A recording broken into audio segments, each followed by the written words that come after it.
Hey gang, what's up? Hope everybody's having a good day out there today.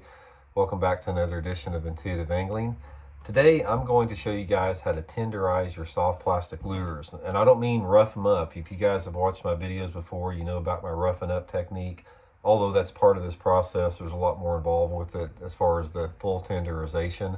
I'm going to show you guys how to do it. Definitely add up to some more bass for you guys.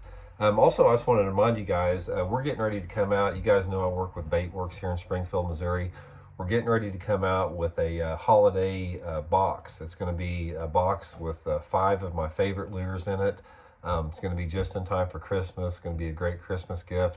I should have the information on that next week, and I'll show you guys the box and everything. And if that goes across good, we're going to have a subscription box and do this every month with my 5 favorite lures of the month. So I just wanted to give you guys a heads up on that. Much appreciated. Okay, guys, I'm going to show you guys how to do this tenderization process. And first of all, it's a 3-step process pretty much here.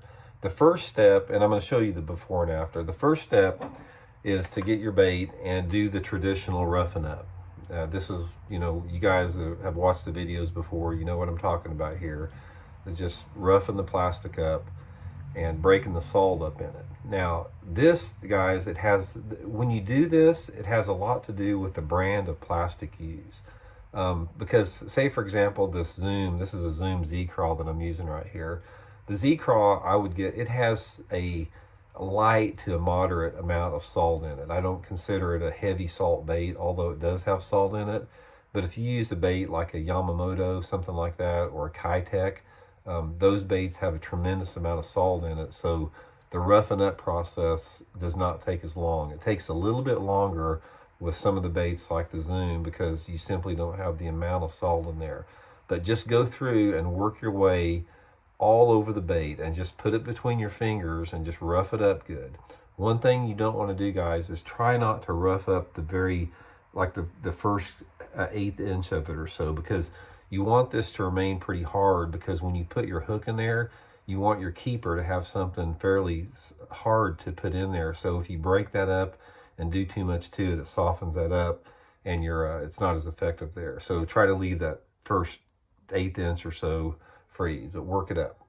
Okay, the next thing you're going to do is, and this is the tricky part of the second part of the process, is come through and you want to stretch this bait. You want to stretch it every 1/8 of an inch, as far as it'll stretch without breaking it.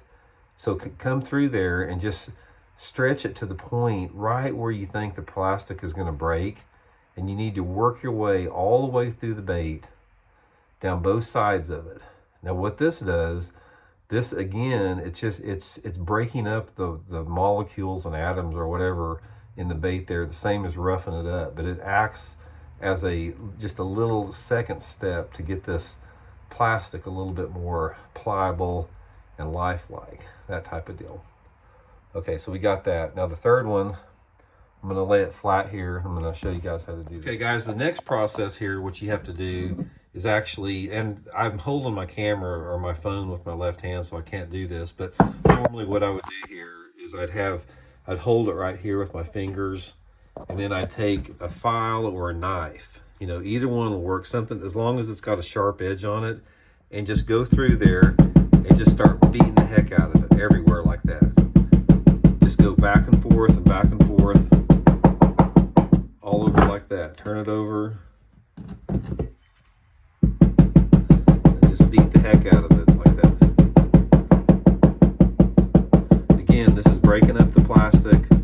Not only is breaking up the plastic, but it's also giving the plastic a different look here too. So I'm going to show you the comparison here that we look at. Okay, guys, now I'm going to show you the before and after. Here's the before. This is the Zoom Z-Crawl, just a green pumpkin, the way you get it out of the package, the way that most people fish it. And here is after we've done the tenderization on it, the difference on it. You can see. Now, here's a couple different things, guys. You can see not only the change in color a little bit, you have a little bit different color look. This is the same bait. You have a change in color here, but you also have this bait right now is so much more pliable as far as than the old one. It's super soft out there. When you're in the water, it's got a lot more undulating action. You know, here before we did it, you know, it's going to be a lot stiffer. This plastic isn't broke down. But after we pulled on it, after we pounded it, after we've roughed it up like this, it gives it a completely different color hue. And this color hue, what happens when you put it in the water, it has a glow to it. When you start roughing this stuff up like this, it gives it a completely different look and a completely different shimmer in the water. In addition to when the fish hits it, it's a lot more softer. You got the salt exposed on it, and it'll simply get you more bites. This is how I fish. I don't ever fish one out of the package like this. Look at the difference. This is like, you know, right out of the, and not to say these won't catch them. This will catch them, but guys, if you will catch, I'm telling you guys, you will get more bites by doing this every single time. And not only will you get more bites, but by the plastic being roughed up and broke up, you're going to hook more fish too, because you don't have as much plastic. The plastic isn't as dense for the hook to penetrate, so it's also going to improve your hookups. It's going to give you a look that other anglers don't have that just throw it straight out of the package. So go, guys, don't discount this. You can do it with anything. You can do it with your chunks. You can do it with stuff like brush hogs. You can do it with plastic worms, tubes, whatever you're using. It's a really good tip. And it's stuff like this, guys. This is the difference between going out and catching 5 bass in a day and going out and catching 12 bass in a day.